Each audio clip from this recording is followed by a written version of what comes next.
नमस्कार मित्रांनो, माझं नाव ओंकार सुपले. मी एक शेतकरी आहे, तुम्हाला माहिती आहे. आणि शेतीवर जोडधंदा आधारित कनी मी बकऱ्यांचा गोठा केलाय. बघा, तुम्ही बघू शकता इकडे पाठीमागा बकऱ्यांचा गोठा केलाय. तो गोठा बांधायला किती खर्च आलाय, काय काय आले, मी सगळं डिटेल मध्ये सांगणार आहे तुम्हाला. तर याची रुंदी बघू शकता, इथून इथपर्यंत कनी 6 फूट आहे आणि अशी लांबीला कनी 35 फूट आहे.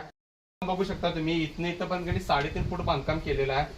आणि हे लोखंडाचं खांब इथनं तिथं पण कनी जागी जागी 10-10 फुटावर बांधलेले आहेत. आणि वरती पत्र्याचं नियोजन केले. पत्रा काय एवढा जास्त गरम होत नाही.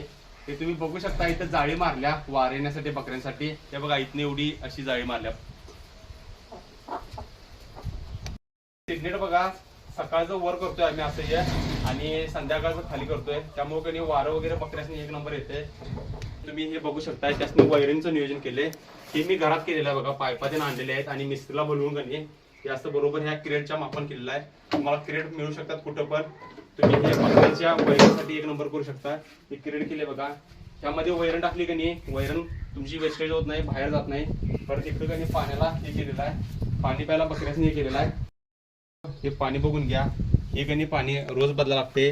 पाणी घातलं बघा, हिने घाण केवढी केल्या बघा.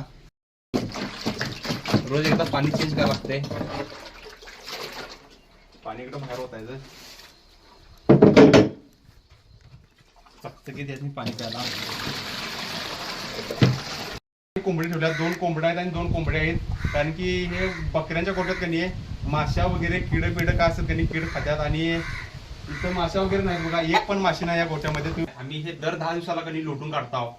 लोटून काढल्यामुळे कनी हे लेंडी खत शेतीसाठी 1 नंबर उपयुक्त आहे. युरिया, DAP वगैरे ह्याच्यापेक्षा पण ह्यामध्ये जास्त ताकद आहे. तुम्ही बघू शकताय, 1 नंबर क्वालिटीची जवारी बकरी आहेत.